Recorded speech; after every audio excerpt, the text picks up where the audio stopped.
Sarabeda Coriame, Sarabeda Coriame.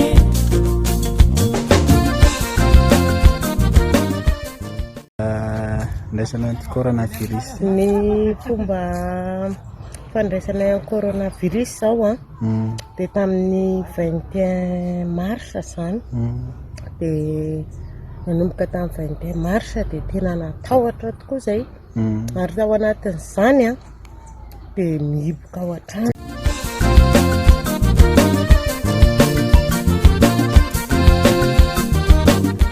Misy hafatra mba tianao ampitaina amin'ny filoham-pirenena antsika ve?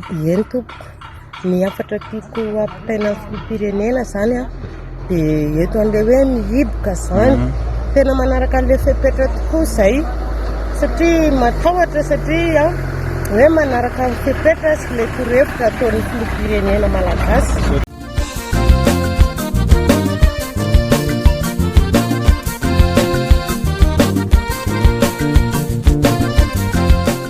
Hafa reny raha itsika mihinana vary gasy misotro toaka misotro kafe tsy andairan'io mihitsy.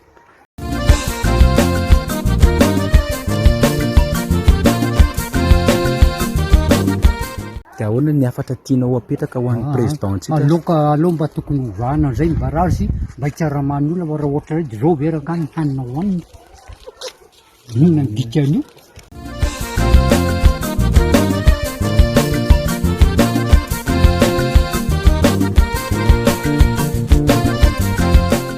Salama.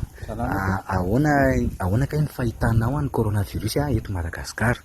Fahitako ny coronavirus a Madagasikara, izy indray mafy satria efa maro olo maty, fa zany hoe antena zany hoe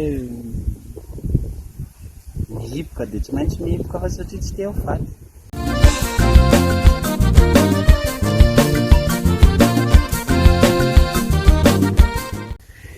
Ary misy hafatra kely tianao ampitaina amin'ny président ve présidentsika malagasy Ny hafatra ampitaina amin'ny président zany dia mety foana ilay fanapakevitra hoe mihiboka fa izay majinika zany tsy mitovy an'olo jiaby fa izay majinika fa misy asa activité ataonay foana dia manjary mihitsoka ilay izy fa